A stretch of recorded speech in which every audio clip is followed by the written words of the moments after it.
තුන්වන ප්‍රශ්නයේ විවරණය. ජීවීන්ගේ ලක්ෂණ පිළිබඳ නිවැරදි ප්‍රකාශය.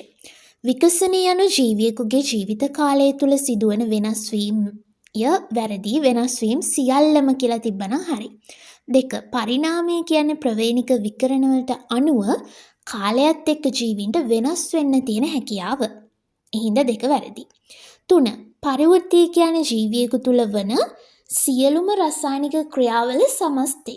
ඒකට සංවෘතිය කියන්නේ සරල අණු වලින් සංකීර්ණ අණු හදනවා නිදහස් ශක්තිය උරාගෙන. ඊළඟට අපවෘත්තිය බිඳහෙලීමේ ප්‍රතික්‍රියා ශක්තිය උදාහරණ ප්‍රතික්‍රියා ඒ දෙකමයි තියෙන්නේ.